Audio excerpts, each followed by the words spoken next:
नमस्कार दोस्तों, मैं कृष्ण कुमार आप सभी का हमारे YouTube channel first sight education पे स्वागत करता हूं। साथियों, आज हमारी 2100 प्लस क्वेश्चन के महामंत्र की 8वीं क्लास होगी, जिसके अंदर हम 25 plus important mix question discuss करेंगे, जिसके अंदर आपके 5 क्वेश्चन हरियाणा जीके के, 5 नेशनल जीके, 5 हिंदी, 5 इंग्लिश और 5 विज्ञान के क्वेश्चन होंगे। 30 मिनट के अंदर आपको 25 क्वेश्चन में 5 सब्जेक्ट आपको पढ़ने को मिलेंगे, जो कि आपके सीईटी के एग्जाम के लिए बहुत ही फायदेमंद क्लासेस साबित होंगी।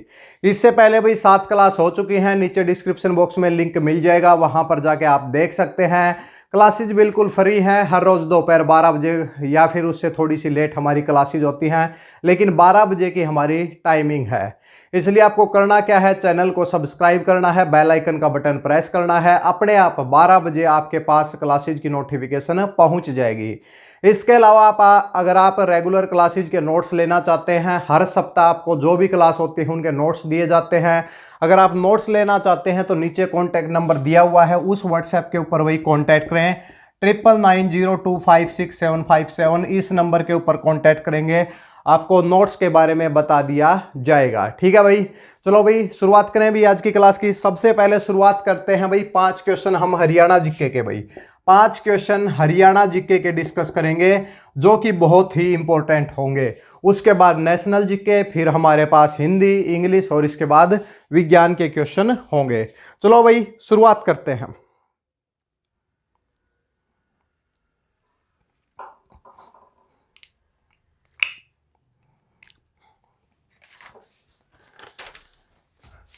देखिए भाई, हरियाणा जीके में हमारा जो पहला क्वेश्चन है, देखिए भाई जैसे इससे पहले जो क्लास हुई थी, क्लास नंबर अगर हम 6 की बात करें तो 5 हमने जिलों के क्वेश्चन किए थे, और क्लास नंबर 7 में भी 5 अलग जिलों की बात की थी। और आज भी क्या है कि 5 जिलों से 5 क्वेश्चन आपके बनाए गए हैं। तो भाई पहला क्वेश्चन सुन लीजिए, हरियाणा की सबसे प्राचीन हवेली फिरोज शाह तुगलक की हवेली।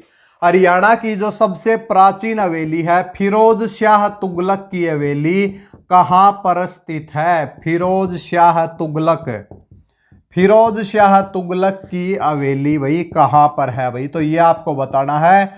जो दोस्त जानते हैं कमेंट सेक्शन में साथ साथ में क्वेश्चन का आंसर डाल सकते हैं, अगर नहीं जानते तो यहां पर हम कंप्लीट आपको कराएंगे।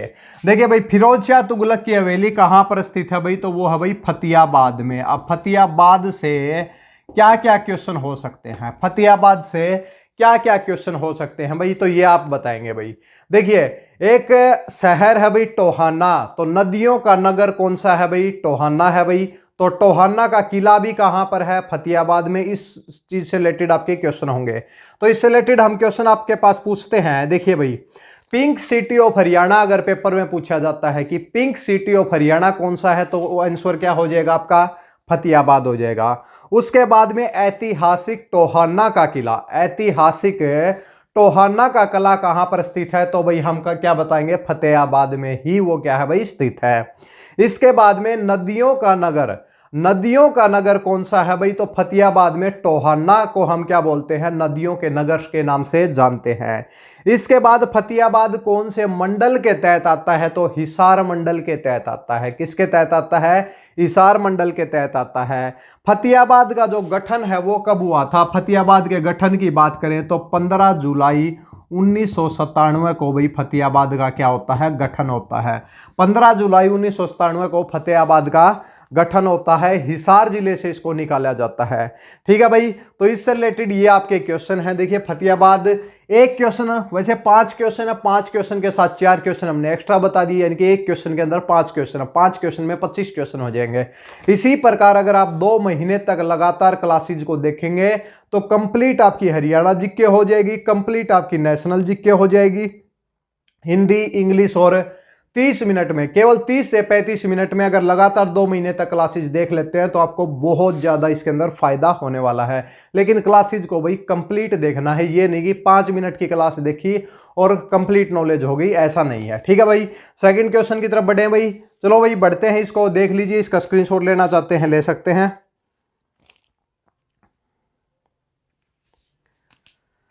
इसके बाद हमारा जो सेकंड क्वेश्चन है कि राज्य का सर्वाधिक सिंचित क्षेत्रफल वाला जिला कौन सा है, या फिर दूसरे शब्दों में हम कहें कि नहरों द्वारा सबसे ज्यादा सिंचाई कौन से जिले में होती है, तो उस जिले के बारे में हम बात करेंगे। तो वही आंसर क्या हो जाएगा, राज्य का सर्वाधिक सिंचित क्षेत्रफल वाला जिला कौन सा है भाई, सिरसा है भाई। इसके साथ में लगता जिला कौन सा है भाई, सिरसा है भाई। तो सिरसा में क्या होती है, सर्वाधिक क्या होती है भाई, सिंचाई होती है 698 हेक्टेयर भाई। 698 हेक्टेयर के ऊपर क्या होती है, हेक्टेयर बाग पर क्या होती है भाई, सिंचाई होती है। ज्यादातर जो है वो नदियों के द्वारा होती है, ज्यादातर क्या होते हैं, नदियों के द्वारा सिरसा के अंदर क्या होती है भाई, सिंचाई होती है। और क्यों इस पेपर में पूछा जाए नदियों के द्वारा सबसे कम सिंचाई कहां पर होती है, नदियों के द्वारा सबसे कम सिंचाई कहां पर होती है, तो उत्तर हो जाएगा पंचकुला। क्या हो जाएगा भाई, पंचकुला आपका राइट आंसर हो जाएगा। इसके बाद एक क्वेश्चन पूछा जाता है, पंचकुला भी टॉपिक के अंदर आएगा कि सबसे ज्यादा वर्षा कहां पर होती है, सबसे ज्यादा वन कहां पर है, इस चीज से रिलेटेड क्वेश्चन आएंगे वो बताएंगे। लेकिन सिरसा से रिलेटेड भी कोई क्वेश्चन रखे गए हैं। सिरसा में एक जगह है भाई बेगू जगह है, सरस्वती नदी की जब खुदाई हो रही थी उसमें जो अंतिम स्थल है वो है भाई बेगू। कौन सा है भाई, बेगू। तो बेगू कहां पर है भाई, तो क्या हो जाएगा, सिरसा के अंदर है। दूसरा है सर्वाधिक नहरों से सिंचाई कहां पर होती है, तो कहां पर होती है भाई, सिरसा में होती है। इसके बाद तीसरा क्वेश्चन है कि सर्वाधिक क्षेत्रफल कौन से जिले का है भाई, तो सिरसा का ही है। तो कितना आ जाएगा, 4273 किलोमीटर स्क्वायर, किलोमीटर वर्ग किलोमीटर बोल दो चाहे किलोमीटर स्क्वायर बोल दो, यानी कि 4273 क्या है भाई, किलोमीटर स्क्वायर इसका क्या है भाई, क्षेत्रफल है। और सिरसा क्षेत्रफल के हिसाब से सबसे बड़ा जिला है भाई, सबसे क्या है भाई, बड़ा जिला है। पहले क्या था, पहले भिवानी था, लेकिन अब कौन सा हो गया है, सिरसा हो गया है। ठीक है भाई। इसके बाद डेरा सच्चा सौदा कहां पर स्थित है, तो ये तो सब जानते होंगे, सिरसा के अंदर है। और सिरसा की स्थापना 26 अगस्त 1975 को होती है। कब होती है भाई, 26 अगस्त 1975 को भाई क्या होती है, इसकी स्थापना होती है। तो ये आपके भाई सिरसा से रिलेटेड क्वेश्चन है। फतेहाबाद से रिलेटेड भी 5 क्वेश्चन हो गए और इससे रिलेटेड भी क्वेश्चन हो गए। अब धीरे धीरे हम एक क्वेश्चन से 5 क्वेश्चन बनाना हमने स्टार्ट कर दिया। पहले हम एक क्वेश्चन लेके आते थे, अब आपकी तैयारी बहुत अच्छी होने वाली है। जल्दी से इसका एक बार स्क्रीनशॉट लेंगे, फिर हम आगे की तरफ चलते हैं भाई।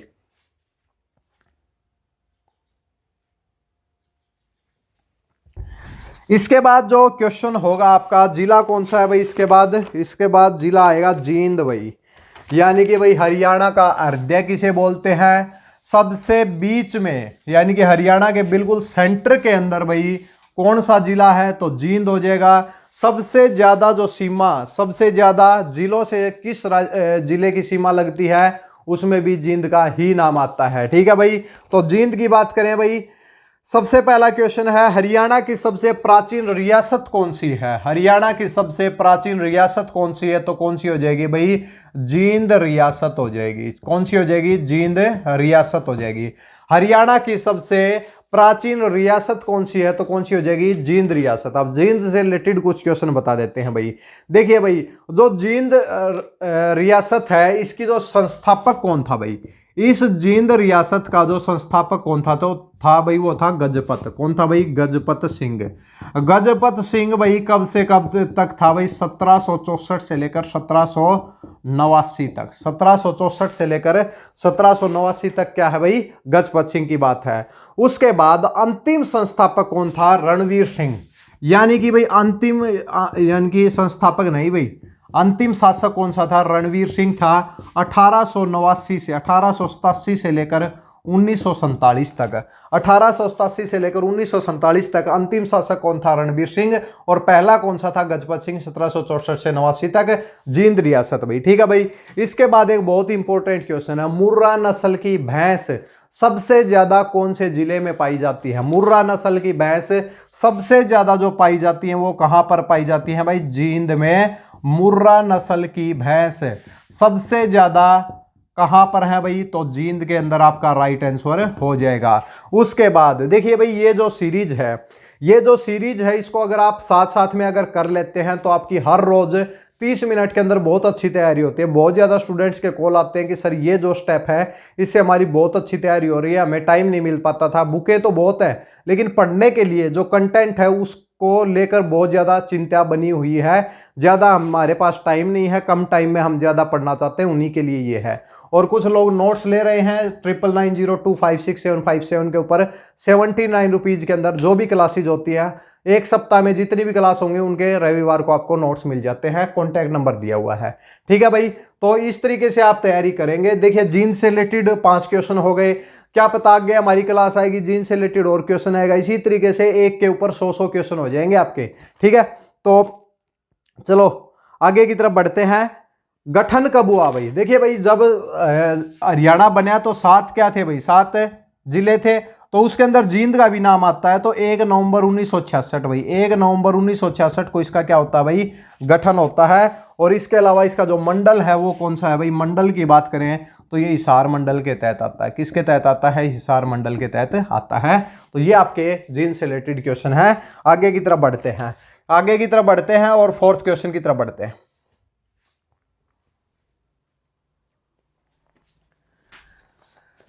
फोर्थ क्वेश्चन है कि मिक्सिसिटी, याद रखो भाई, मिक्सिसिटी, अप्रेंटिस सिटी, वैज्ञानिक सिटी, उपकरणों का शहर, उपनाम किस जिले के हैं? किस जिले को मिक्सिसिटी, अप्रेंटिस सिटी, वैज्ञानिक नगरी, उपकरणों का शहर के नाम से जाना जाता है? तो क्या हो जाएगा भाई, अंबाला। कौन सा हो जाएगा? अंबाला भाई।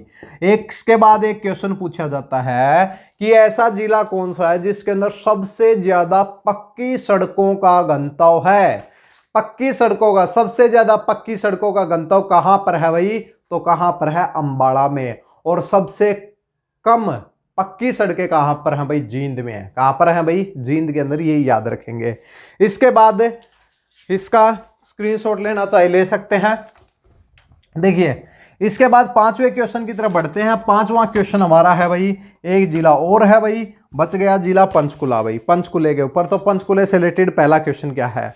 हरियाणा राज्य सिंचाई विभाग का मुख्यालय कहां पर स्थित है? हरियाणा सिंचाई विभाग, हरियाणा का जो सिंचाई विभाग है उसका मुख्यालय कहां पर स्थित है? सिंचाई विभाग का मुख्यालय कहां पर स्थित है भाई? पंचकुला में है। ज्यादातर जो विभाग हैं उनके यानी कि जो भाई हेडक्वार्टर या फिर ज्यादातर जो विभाग हैं वो कहां पर हैं? वो पंचकुला के अंदर हैं। इसके बाद क्वेश्चन पूछा जाता है सर्वाधिक वन क्षेत्रफल वाला जिला कौन सा? सबसे ज्यादा वन कहां पर है? पंचकुला के अंदर है। कहां पर है? पंचकुला के अंदर है। इसके बाद मक्के का सबसे ज्यादा उत्पादन कहां पर होता है? पंचकुला के अंदर होता है।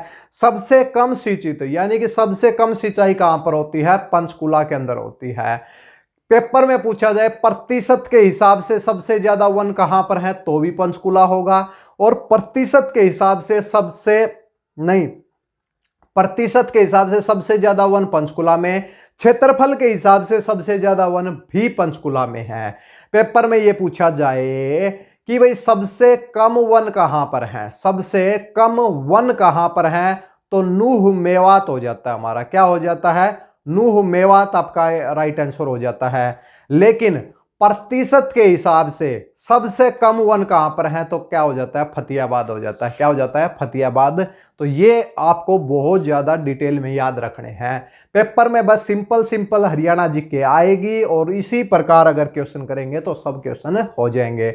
चलो भाई इसका एक बार स्क्रीनशॉट लेंगे। सब क्वेश्चन इससे रिलेटेड करा चुके हैं। हरियाणा जीके के 5 क्वेश्चन कंप्लीट हो गए भाई हमारे। आइए दोस्तों इसके बाद 5 क्वेश्चन हम करते हैं भाई इंडिया जीके के। किसके हैं भाई? इंडिया जीके के, जिसमें वर्ल्ड जीके हो चाहे कुछ भी हो, हम उसको इंडिया जीके ही बोल रहे हैं। ठीक है भाई। देखिए यहां पर थोड़े से क्वेश्चन डायरेक्ट ही याद रखना बहुत अच्छा होता है, क्योंकि पेपर के अंदर आपको ज्यादातर याद रखने के ऊपर फोकस रखना होता है। देखिए सबसे पहला क्वेश्चन है विश्व का सबसे बड़ा रेगिस्तान कौन सा है भाई? विश्व का जो सबसे बड़ा रेगिस्तान है वो कौन सा है भाई? तो सहारा रेगिस्तान है। जितने ज्यादा क्वेश्चन को याद रखने का प्रयास कर सकते हैं नेशनल जीके में, याद रखने का प्रयास कीजिए। सबसे बड़ा रेगिस्तान कौन सा हो जाएगा भाई? सहारा रेगिस्तान हो जाएगा। और कमेंट सेक्शन में जल्दी से बता दो भाई, भारत का सबसे बड़ा रेगिस्तान कहां पर स्थित है और कौन सा है भाई, कौन सा है और कहां पर स्थित है। इसके बाद क्वेश्चन पूछा जाता है कि अफ्रीका का सबसे ऊंची चोटी कौन सी है, यानी कि अफ्रीका का सबसे ऊंचा पर्वत कौन सा है भाई, तो वो आपको बताना है। तो कौन सा हो जाएगा, अफ्रीका का सबसे ऊंचा पर्वत कौन सा हो जाएगा, mount Kilimanjaro. Kilimanjaro mount Kilimanjaro क्या है भाई, अफ्रीका का सबसे क्या है भाई, ऊंचा पीक है भाई। ठीक है भाई। इसके बाद तीसरा क्वेश्चन पूछा जाता है कि मुख्यमंत्री की नियुक्ति राज्यपाल कौन से अनुच्छेद के तहत करता है। मुख्यमंत्री की नियुक्ति भाई, नियुक्ति सोचिए भाई, बहुमत दल का नेता, राज्य में बहुमत दल का नेता को क्या चुनते हैं, मुख्यमंत्री। ज्यादातर जो विधायक हैं वो मुख्यमंत्री को चुनते हैं, लेकिन उसकी जो नियुक्ति कौन करता है, सरकार बनाने के लिए बोलता कौन है, मुख्यमंत्री की नियुक्ति कौन करता है, राज्यपाल करता है। पूछा गया है कि मुख्यमंत्री की नियुक्ति राज्यपाल कौन से अनुच्छेद के तहत करता है, तो भाई मुख्यमंत्री से रिलेटेड जो आर्टिकल है वो है भाई अनुच्छेद नंबर 164 है, अनुच्छेद नंबर 164 भाई। देखिए भाई क्या इसके अंदर देखने को हमें मिला है, माउंट किलिमंजारो जब क्वेश्चन पूछा गया तो ज्योग्राफी का क्वेश्चन हो गया, सहारा जो हमने पूछा ये भी हमारा ज्योग्राफी का क्वेश्चन हो गया, यहां से हमने एक पॉलिटी का क्वेश्चन डाल दिया, और इसी प्रकार एक क्वेश्चन हम क्या है कि भाई इकोनॉमिक्स का डाल देंगे। यानी कि एक क्लास के अंदर 5 क्वेश्चन में 5 सब्जेक्ट यहां पर कवर हो रहे हैं, टोटल 25 सब्जेक्ट कवर हो रहे हैं। ठीक है भाई। अनुच्छेद नंबर 164 के तहत राज्यपाल क्या करता है, मुख्यमंत्री की नियुक्ति करता है भाई। ठीक है, एक बार इसका जल्दी से देखो भाई, स्क्रीनशॉट लेना चाहे स्क्रीनशॉट ले सकते हैं, वरना एक छोटा सा क्वेश्चन और है वो करा देते हैं। पहले क्वेश्चन नंबर 4 की तरफ बढ़ते हैं कि भाई सेबी क्या है भाई, सेबी यानी कि इसकी फुल फॉर्म क्या है, तो क्या हो जाएगा सेबी की full form, securities and the exchange bank of the India, बैंक ऑफ द इंडिया भाई, security and exchange the bank of the India. SEBI की जो फुल फॉर्म क्या है, security exchange bank of the India, आपका इकोनॉमिक्स का क्वेश्चन हो जाता है। ठीक है भाई। और इसका अगर पूछा जाए हेडक्वार्टर कहां पर स्थित है, तो हेडक्वार्टर कहां पे हो जाएगा, मुंबई में स्थित है भाई। RBI reserve bank of the India का मुख्यालय कहां पर स्थित है, ये भी आपका कहां पर है भाई, मुंबई में स्थित है। फेसबुक के संस्थापक कौन है, मार्क जुकरबर्ग है, लास्ट क्लास में करा चुके हैं। ठीक है भाई। 4 क्वेश्चन का जल्दी से स्क्रीनशॉट लेंगे। एक क्वेश्चन है थोड़ा सा जो डिटेल में पढ़ाने वाला है, पॉलिटी का क्वेश्चन, तो वो इसके बाद हम 5वां क्वेश्चन करेंगे। एक बार लो भाई स्क्रीनशॉट जल्दी से।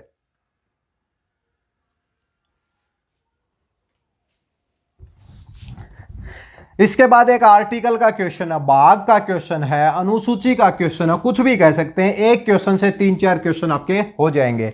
थोड़ा सा एक क्वेश्चन, कुछ क्वेश्चन याद करने वाले, कुछ क्वेश्चन डिटेल के अंदर पढ़ने वाले हैं। देखिए क्या क्वेश्चन पूछा गया है, क्वेश्चन है भारतीय नागरिकों के मौलिक अधिकारों की बात संविधान के कौन से भाग में हुई है। देखिए भारतीय नागरिकों के मौलिक अधिकारों, देखिए 2-4 वर्ड होते हैं, एक होता है मौलिक कर्तव्य, एक होता है मौलिक सिद्धांत भाई, और एक क्या होगा, मौलिक आपके क्या हो जाएंगे, राइट्स, यानी कि क्या हो जाएंगे, मौलिक अधिकार भाई, मौलिक अधिकार। ठीक है, मौलिक राइट्स नहीं, फंडामेंटल राइट्स, और फंडामेंटल राइट को क्या बोलते हैं हम, मौलिक अधिकार बोलते हैं। तो पूछा गया है कि संविधान के कौन से भाग में मौलिक अधिकारों की बात हुई है, किसकी बात हुई है भाई, मौलिक अधिकारों की। तो यहां पर हम बता देते हैं मौलिक अधिकार, मौलिक अधिकार की बात है कौन से भाग में हुई है, तो भाग नंबर 3 में हुई है। किस में हुई है भाई, भाग नंबर 3 में, संविधान के भाग नंबर 3 में हुई है। पूछा जाए संविधान में भाग टोटल कितने हैं भाई, तो टोटल कितने हैं भाई, 22 भाग हैं। कितने भाग हैं भाई, 22 संविधान में भाग हैं।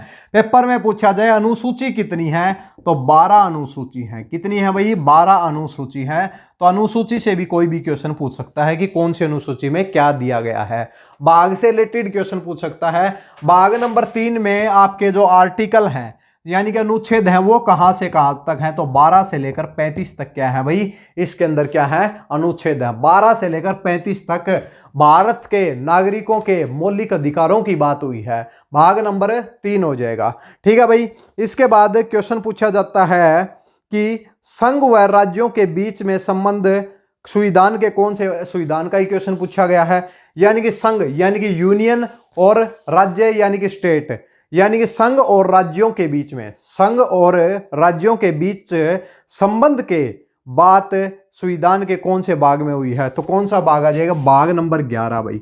तो भाग नंबर 11 में क्या है कि संघ और राज्यों के बीच संबंध, संघ और राज्यों के बीच संबंध कौन से भाग में है भाई।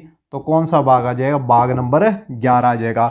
भाग नंबर 11 में अगर आर्टिकल की बात करें तो 245 से लेकर 263 तक इसके अंदर क्या है भाई, टोटल क्या है भाई आपके अनुच्छेद हैं। तो ये आपका थोड़ा सा क्वेश्चन साहब। मौलिक अधिकारों की बात भाग नंबर 3 में हुई है। इसके बाद में मौलिक सिद्धांतों की बात अगर पूछा जाए, आपके पास directive principle of the state policy, राज्य नीति निर्देशक सिद्धांतों की बात का कौन से भाग में हुई है, भाग नंबर 4 में हुई है, जिसके अंदर आर्टिकल 35 से 36 से लेकर 51 तक है। लास्ट क्लास में हम पढ़ा चुके हैं। ठीक है, एक बार इसका स्क्रीनशॉट लेंगे, कंप्लीट देख सकते हैं, फिर आगे की तरफ बढ़ते हैं। आइए दोस्तों, इसके बाद 5 हम हिंदी के क्वेश्चन डिस्कस करते हैं। हिंदी हमारी वही जो क्लासेज हैं, जो हमारी जून तक क्लास होंगे वहां तक हिंदी तो बिल्कुल कंप्लीट हो जाएगी। क्योंकि अगर कोई व्यक्ति 5-5 क्वेश्चन भी अगर 2 महीने तक पढ़ लेता है तो हिंदी तो आपकी वैसे ही कंप्लीट हो जाती है। इंग्लिश भी कंप्लीट हो जाएगी। हरियाणा जीके के क्वेश्चन 25-25 क्वेश्चन दिन के होते हैं भाई। इस तरीके से मिलाया जाए तो सब चीजें आपकी लगातार हो जाएंगी। ठीक है भाई, शुरुआत करें भाई। सबसे पहला क्वेश्चन है भाई, विद्वान का स्त्रीलिंग शब्द क्या होगा। सबसे पहला क्वेश्चन है कि विद्वान, विद्वान व्यक्ति, ज्ञानी व्यक्ति का स्त्रीलिंग क्या होगा। विद्वान तो व्यक्ति हो गया भाई, लेकिन इसका अगर स्त्रीलिंग वर्ड पूछा जाए, स्त्रीलिंग अगर पूछा जाए तो विद्वान के घरवाली का क्या नाम होगा भाई, विदुषी हो जाएगी। कौन सी हो जाएगी भाई, विदुषी हो जाएगी। विद्वान का जो स्त्रीलिंग शब्द क्या हो जाएगा, विदुषी हो जाएगा। इसके बाद नेता के घरवाली को हम क्या बोलते हैं भाई, नेता। नेता का जो स्त्रीलिंग शब्द क्या हो जाएगा, नेत्री हो जाएगा। कवि का जो स्त्रीलिंग शब्द है वो क्या हो जाएगा, कवयित्री हो जाएगा। और ये शुद्ध अशुद्ध के अंदर ये जरूर याद रखना, कवयित्री को लिखते किस प्रकार हैं। इसके बाद एक क्वेश्चन है साधु। साधु का जो घरवाली का क्या होगा भाई, साध्वी, यानी कि स्त्रीलिंग क्या हो जाएगा, साध्वी। ठीक है, विद्वान, विदुषी, नेता, नेत्री, कवि, कवयित्री और साधु का क्या हो जाएगा, साध्वी हो जाएगा। कमेंट सेक्शन में जरूर बताते रहें कैसी वीडियो लग रही है, और पीछे वाली वीडियो क्या कंप्लीट आप देख चुके हैं, तो साथ साथ में कमेंट जरूर करते रहें। रीति का बहुवचन क्या होगा, रीति का बहुवचन शब्द क्या होगा। तो रीति का बहुवचन शब्द, रीति, रीति का बहुवचन शब्द। देखिए, जिसको पढ़ना है भाई वो लगातार देखेंगे, इंटरेस्ट भी लेंगे, लेकिन जिसको पढ़ने से कोई लेना देना नहीं है वो क्लासेज को बिल्कुल भी नहीं देखेंगे, ये हमारी गारंटी है। रीति, रीति का बहुवचन शब्द क्या हो जाएगा, रीतियां हो जाएगा। क्या हो जाएगा भाई, रीतियां इसका बहुवचन शब्द हो जाएगा। इसके बाद एक बार स्क्रीनशॉट लें, फिर 2 क्वेश्चन और कराते हैं। इसके बाद एक क्वेश्चन है, पाप और पाप पुण्य। पाप पुण्य, तो यानी कि पाप और पुण्य में समास कौन सा है भाई, पाप पुण्य में समास कौन सा है। पाप पुण्य, पाप पुण्य में समास क्या है, इसका विग्रह क्या होगा, पाप और पुण्य। पाप और पुण्य, या तो पाप है या फिर पुण्य आप कर रहे हैं, तो दोनों के बीच में। तो वो समास जिसके बीच में कहीं पर अथवा आ जाए, कहीं पर वह आ जाए, कहीं पर और आ जाए, तो अगर ये शब्द तीनों 2 शब्दों के बीच में आते हैं तो उस समास को हम क्या बोलते हैं, द्वंद्व समास बोलते हैं। द्वंद्व क्या है, समास क्या है बोलते हैं, द्वंद्व समास बोलते हैं। क्या बोलते हैं भाई, द्वंद्व समास बोलते हैं। इससे पहले हम आपको करा चुके हैं द्वंद्व, तत्पुरुष समास भी आपको पढ़ा चुके हैं, अवयवी भाव समास भी पढ़ा चुके हैं, और इसके साथ में द्विगु समास भी करा चुके हैं। और आज द्वंद्व का क्वेश्चन है। 4 क्वेश्चन समास से रिलेटेड आ चुके हैं, 4 क्वेश्चन संधि से आ चुके हैं। जितने भी टाइप हैं वो लगातार कंप्लीट हो रहे हैं। आगे आने वाली 1-2 दिन की क्लासों में समास कंप्लीट हो जाएगा, संधि भी कंप्लीट हो जाएगा, और इसके साथ में पर्यायवाची शब्द भी आपको मिल रहे हैं, अनेक शब्दों के लिए एक शब्द भी मिल रहे हैं। यानी कि हिंदी आपकी कंप्लीट होती जा रही है। साथ में कुछ रचनाओं के बारे में भी क्वेश्चन दिए जाएंगे, जिससे आपकी तैयारी होती रहेगी। उसके बाद चलते हैं भाई क्वेश्चन नंबर 4 की तरफ।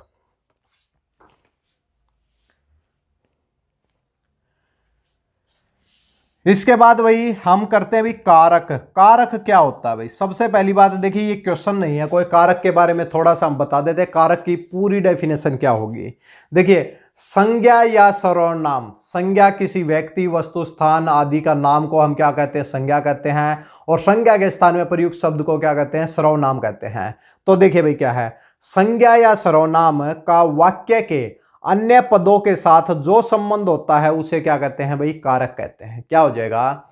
संज्ञा व सर्वनाम के, संज्ञा सर्वनाम का वाक्य के अन्य पदों के साथ, अन्य पदों के साथ, खासकर क्रिया के साथ, यानी कि संज्ञा व सर्वनाम का खासकर क्रिया के साथ जो संबंध होता है उसे हम क्या कहते हैं? कारक कहते हैं। और कारक के टाइप भी होते हैं, कर्ता ने कर्म को कर्ण से संप्रदान के लिए अपादान से संबंध काके की। ठीक है, इस तरीके से याद रखते हैं भाई। देखिए, एक कारक से रिलेटेड हम करा देते हैं। राम ने रावण को मारा। राम ने रावण को मारा, तो इससे क्या बना भाई? तो भाई देखिए, क्रिया क्या है? क्रिया है मारना। क्रिया क्या है भाई? मारा जो है ये क्या है? क्रिया। मारा क्या है भाई? ये क्रिया है। इस क्रिया को करने वाला कर्ता कौन है भाई? तो कर्ता कौन है? कर्ता है भाई राम। तो राम ने मारा है भाई। किसको मारा है? तो कर्म भाई। कर्ता ने कर्म को, कर्म के साथ को आता है और कर्ता के साथ ने आता है, तभी तो बोलते हैं कर्ता ने कर्म को कर्ण से संप्रदान के लिए अपादान से संबंध काके की, तभी तो ऐसे बोलते हैं अधिकरण में पर। ठीक है भाई, तो इसमें क्या है? देखिए, क्रिया, क्रिया के साथ है संज्ञा व सर्वनाम का क्या संबंध है भाई? देखिए, क्रिया को करने वाला कौन है? राम। तो किसने मारा भाई? किसने मारा? तो जिसके आगे ने आएगा उससे पहले क्या आ जाएगा? कर्ता। कर्ता कौन है? राम। कर्ता ने कर्म को, तो कर्म कौन सा है? रावण को, तो इसलिए कर्म क्या हो जाएगा? रावण हो जाएगा इसके अंदर। तो इसको क्या बोलते हैं हम भी? कारक बोलते हैं। 1% समझ में आ गया होगा, 99% आगे आने वाली क्लासेज के अंदर समझ में आ जाएगा। ठीक है भाई।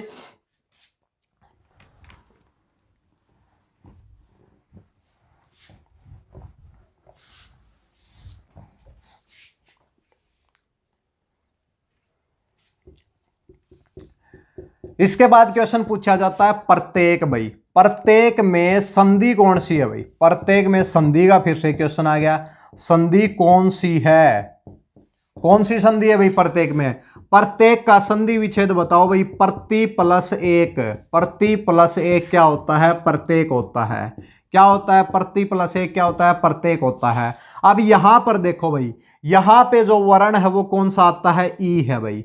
ई के साथ में क्या आया है? ए आया है। लेकिन प्रत्यय यहां पे है, कै यहां पे है, लेकिन क्या चेंज हुआ है? कहीं ना कहीं यह आया है। तो ई और ए को बन के क्या बना है भाई? यह बना है। क्या बना है भाई? यह बना है। तो एक ऐसी संधि, एक ऐसी संधि जिसमें ई उ उसके बाद में री के पश्चात अन्य स्वर आए। ये नहीं आने चाहिए भाई। देखिए भाई, इन स्वरों के साथ में कोई अन्य स्वर आए, यानी कि सेम नहीं होना चाहिए।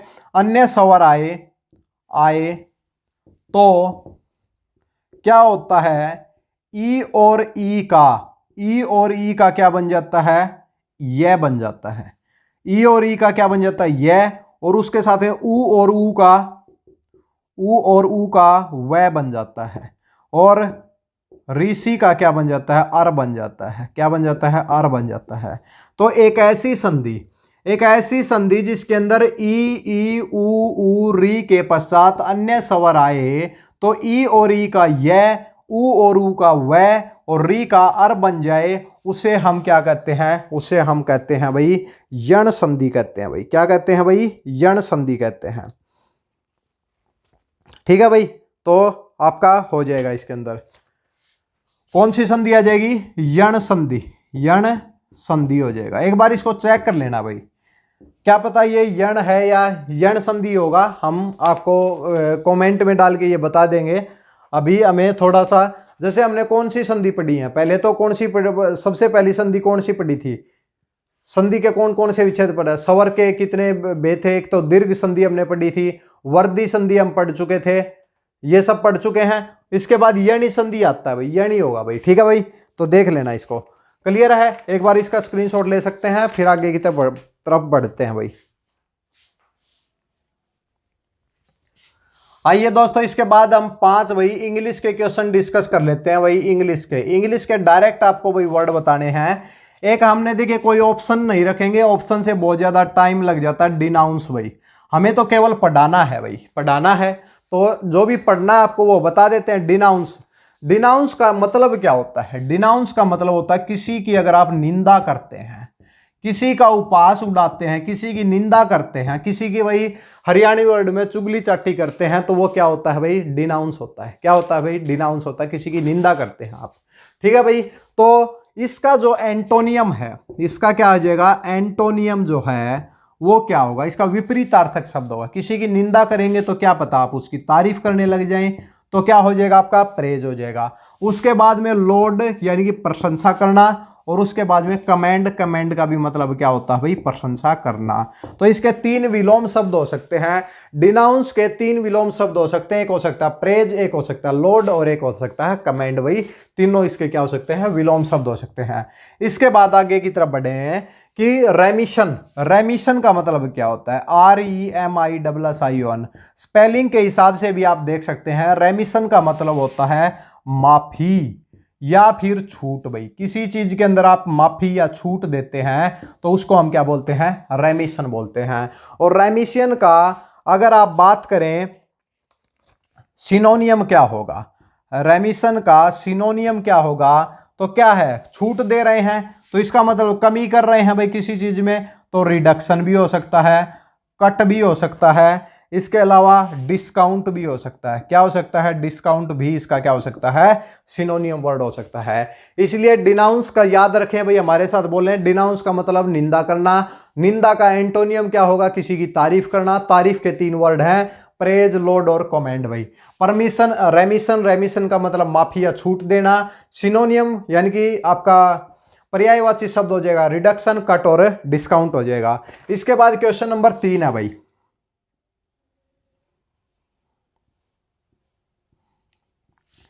इसके बाद क्वेश्चन नंबर 3 है डील इन, यानी कि भाई एक फ्रेजल वर्ब है। एक फ्रेजल वर्ब है डील इन। डील इन का मतलब होता है भाई व्यापार करना। क्या होता है? डील इन का मतलब होता है व्यापार करना। आप किस चीज के अंदर डील इन करते हैं? आप किस चीज के अंदर डील इन करते हैं? आप क्या शुगर का कारखाना है तो आपको क्या वर्ड बोलना पड़ेगा? He deals in the sugar, यानी कि वह भाई शुगर का क्या करता है भाई? व्यापार करता है, तो he deals in the sugar हो जाएगा। तो ये इस तरीके से आपको भाई इंग्लिश पढ़नी है। उम्मीद है समझ में आ गए होंगे, क्योंकि थोड़ा हमें फास्ट 30 मिनट के अंदर क्लास को कंप्लीट करना है, इसलिए जल्दी से इसका स्क्रीनशॉट लें भाई। देखिए भाई प्रयास रहता है 30 मिनट का, लेकिन कई बार क्या है कि 2-4 मिनट ऊपर हो जाती है, नीचे तो नहीं होती भाई। देखिए भाई क्योंकि मुश्किल हो जाता है 25 क्वेश्चन, यानी कि एक क्वेश्चन के ऊपर 1 मिनट, लेकिन हम एक क्वेश्चन के अंदर 5 क्वेश्चन डिस्कस करते हैं तो 1 मिनट कैसे होगी भाई? तो दिक्कत आ जाती है। क्वेश्चन नंबर 4 भाई, क्वेश्चन नंबर 4 क्या हो जाएगा? कीप एट दी बे। भाई कीप एट बे, इसका मतलब क्या होता है? कीप एट दी बे का क्या अर्थ होता है भाई? तो इसका मतलब होता है अपने से दूर रखना। जब आप किसी से दूरी बनाए रखते हैं तो यानी कीप एट दी बे रखते हैं कि अपने से दूरी बनाना, बनाए रखना। अपने से दूरी बनाए रखना यानी कि किसी को अपने पास ना आने देना। कीप एट दी बे का क्या होता है भाई? मीनिंग होता है भाई। ठीक है भाई। To prevent enemy from coming close, शत्रु को अपने पास आने से रोकना। कीप एट दी बे हो जाएगा, कीप एट दी बे हो जाएगा। उम्मीद है समझ में आ गया होगा, साथ साथ में नोट कर सकते हैं, वरना ये नोट्स तो आपको मिल ही जाते हैं भाई। हर रविवार को पिछले भी मिल चुके हैं, कॉन्टैक्ट नंबर दिया हुआ है। ठीक है। इसके बाद एक क्वेश्चन है हार्ड टू अंडरस्टैंड।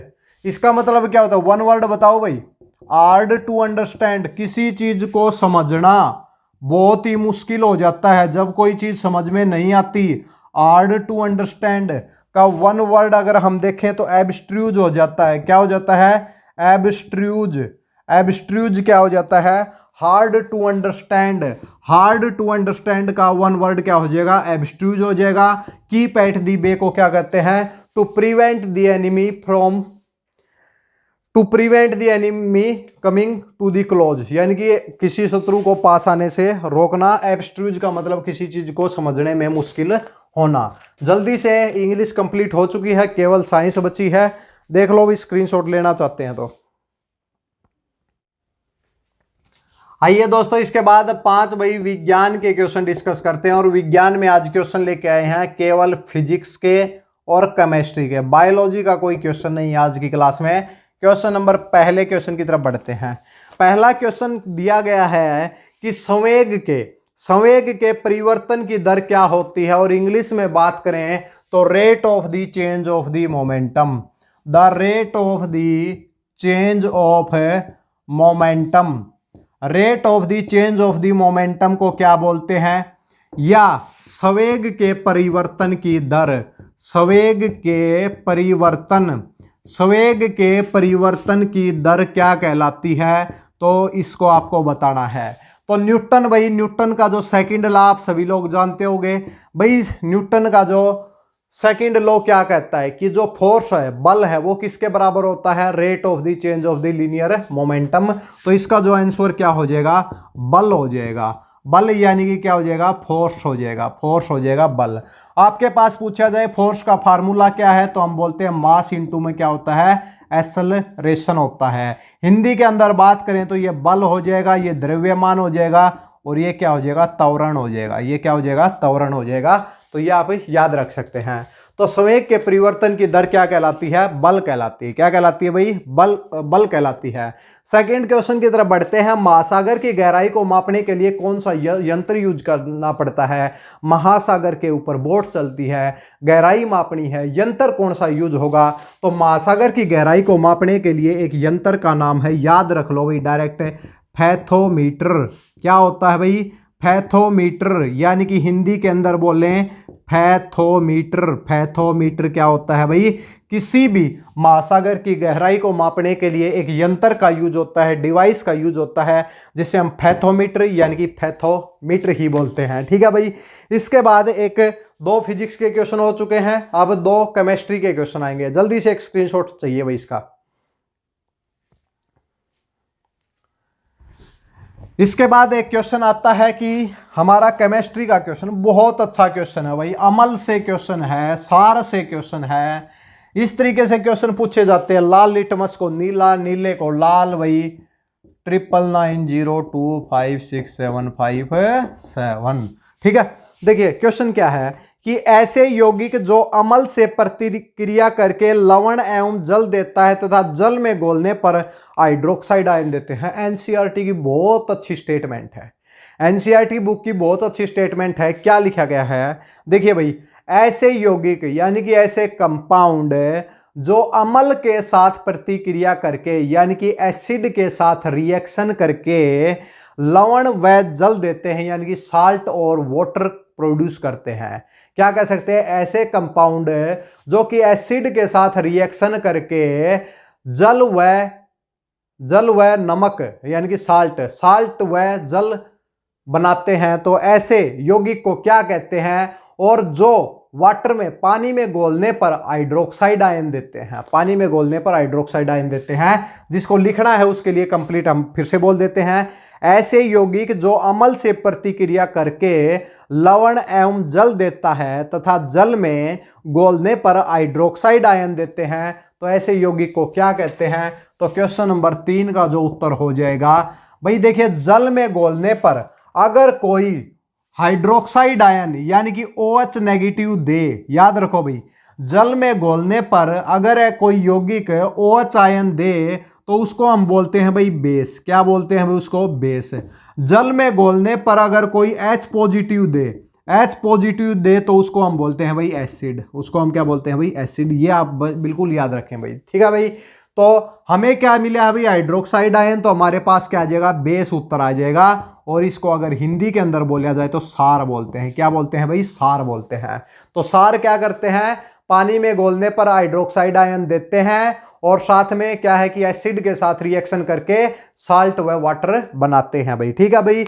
अच्छा भाई, किसी भी कंपाउंड का हमें कैसे पता चलेगा कि भाई ये बेस एसिड है या बेस है। तो जो बेस है, बेस का जो पीएच मान है वो क्या होता है, 7 से ज्यादा होता है। किससे होता है भाई, 7 से ज्यादा अगर किसी का पीएच मान है तो उसको हम बोलेंगे बेस, और जिसका 7 से कम है उसको हम क्या बोलेंगे, एसिड बोलेंगे। इसके साथ में एक रीजन और है भाई, एक टेस्ट और है जो कि क्या कर दे, लाल लिटमस को, लाल लिटमस पेपर को, लाल लिटमस पेपर को नीले लिटमस पेपर में चेंज कर दे भाई, नीले लिटमस पेपर में चेंज करे, उसको क्या बोलते हैं हम, उसको सार बोलते हैं, यानी कि बेस बोलते हैं भाई। ठीक है, क्लियर है, पता चल गया होगा भाई। इसके बाद एक क्वेश्चन है कि जो पीएच मान है, पीएच स्केल है, उसकी जो खोज किसने की थी। क्वेश्चन सीधा सीधा है कि पीएच जो स्केल है, पीएच जो स्केल है,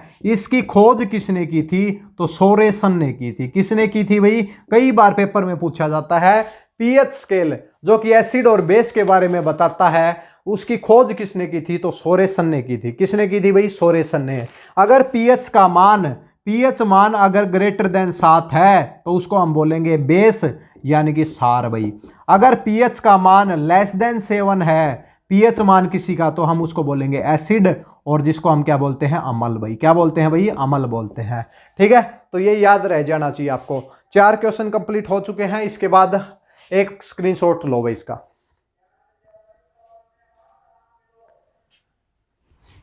दो क्वेश्चन और कराएंगे, उसके बाद आज की क्लास को यहीं पे समाप्त करते हैं और नेक्स्ट क्लास में मिलेंगे कुछ इंटरेस्टिंग टॉपिक के साथ। पहले ही खत्म कर दिया बोल के। ठीक है भाई, देखिए क्या है कि खट्टे पदार्थों में कौन सा अम्ल पाया जाता है। क्वेश्चन नंबर 5 भाई, खट्टे पदार्थों में कौन सा अम्ल पाया जाता है। तो जितने भी खट्टे पदार्थ हैं, खट्टे पदार्थ जो हैं, उनके अंदर जो अम्ल पाया जाता है वो कौन सा होता है, सिट्रिक एसिड होता है। कौन सा होता है, सिट्रिक एसिड अम्ल पाया जाता है खट्टे पदार्थों में। कल हमने बताया था कि चींटी के अंदर फॉर्मिक एसिड पाया जाता है। फलों को भाई, फलों का जो जूस है, यानी कि जिनका फलों के जूस को ज़्यादा लंबे टाइम तक रखने के लिए भी फॉर्मिक एसिड का हम क्या करते हैं, यूज करते हैं। तो ये कुछ हमने अच्छे से आपको क्वेश्चन समझा चुके हैं, इसलिए यहीं से आपके केमिस्ट्री के क्वेश्चन बनते हैं। एसिड से पूछ लेगा, बेस से पूछ लेगा, या फिर कोई रिएक्शन पूछ लेगा, तो इससे रिलेटेड बाहर आपका कोई क्वेश्चन नहीं आएगा। इसके बाद एक बहुत भाई केमिस्ट्री का बहुत इंपॉर्टेंट क्वेश्चन है, पूछा जाए जो खाने का जो सोडा है, खाने का जो सोडा है उसका फार्मूला क्या होता है, बताने की जरूरत नहीं होनी चाहिए। NaCl, जिसको हम क्या बोलेंगे, सोडियम क्लोराइड। सोडियम क्लोराइड क्या होता है भाई, आपका खाने का सोडा होता है NaCl। जो घरों में हम खाने का सोडा क्या है भाई, NaCl, सोडियम क्लोराइड हो जाएगा। उसके बाद क्या है कि नहीं, खाने का नमक आएगा भाई, खाने का नमक। सोडा भी बोल सकते हैं, नमक भी बोल सकते हैं। सोडा, खाने का सोडा भी चलो लिख लिया भाई, या फिर साथ में इसका नमक लिख लो भाई। ठीक है, खाने के सोडे को ही नमक बोलते हैं। NaCl, सोडियम क्लोराइड हो जाएगा। उसके बाद एक होता है कि भाई वॉशिंग सोडा, क्या हो जाएगा, washing machine, washing soda. Washing soda का क्या फार्मूला होता है, तो इसका होता है सोडियम कार्बोनेट, Na2CO3, और जिसे हम क्या बोलते हैं, सोडियम कार्बोनेट। सोडियम कार्बोनेट क्या होता है भाई, आपका वॉशिंग सोडा। वॉशिंग सोडा क्या होता है, Na2CO3, खाने का सोडा NaCl, यानी कि सोडियम क्लोराइड जिसको हम बोलते हैं। इसके बाद एक वर्ड होता है बेकिंग सोडा। बेकिंग सोडा जो है उसका फॉर्मूला क्या होता है, तो इसका होता है NaHCO3, सोडियम हाइड्रोजन कार्बोनेट। क्या हो जाएगा, sodium hydrogen carbonate. Sodium hydrogen carbonate क्या होता है भाई, आपका बेकिंग सोडा होता है। इसी के साथ हमारे साइंस के 5 क्वेश्चन समाप्त होते हैं। कंप्लीट 40 मिनट 30 मिनट की क्लास में ये देख लीजिए, कहीं पर भी किसी चीज़ की कोई एडवर्टाइजमेंट, किसी चीज़ की कोई तारीफ, कुछ भी नहीं किया है। केवल 40 के 40 मिनट केवल पढ़ाई के ऊपर दिए गए हैं। ऐसी ही क्लासेज आपको देखनी चाहिए जिसमें आपके खुद के बारे में कोई प्रचार ना करके, और केवल आप सभी के लिए जो कंटेंट लेकर आए हैं पूरे का पूरा टाइम वहां पर लगाया जाए। ऐसी क्लासेज आपको देखना चाहिए ताकि आपके एग्जाम के अंदर वो चीजें काम आए भाई। ठीक है भाई, तो ज्यादातर फोकस पढ़ाई के ऊपर ही होता है। कंप्लीट ये देखिए कैसे कैसे क्या होता है, खट्टे पदार्थों का, खाने का soda, washing soda, baking soda, pH मान का, ये यही सभी क्वेश्चन आपके एग्जाम के लिए बनते हैं। उम्मीद है जो भी क्लास को लास्ट तक देखते हैं उन्हें क्लास की अहमियत का पता लगता है और उन्हें पूरे दिन एक कॉन्फिडेंस रहता है कि अब कुछ ना कुछ हो सकता है। ठीक है भाई, चलो भाई नेक्स्ट क्लास में मिलते हैं। जो भी दोस्त नए आए हैं चैनल को सब्सक्राइब जरूर करें भाई, बेल आइकन बटन प्रेस करें, वीडियो अच्छी लगे तो वीडियो को शेयर करने का भी प्रयास करें। अगली क्लास होगी क्लास नंबर 9, जिसके अंदर 25+ फिर से क्वेश्चन होंगे। ठीक है, और अगर इस पूरी क्लास के नोट्स चाहते हैं तो वीकली नोट्स के लिए कॉन्टैक्ट नंबर दिया हुआ है 9990256757, वहां पर कॉन्टैक्ट करें, आपको PDF मिल जाएगी। ठीक है भाई, चलो भाई नेक्स्ट क्लास में मिलते हैं, धन्यवाद।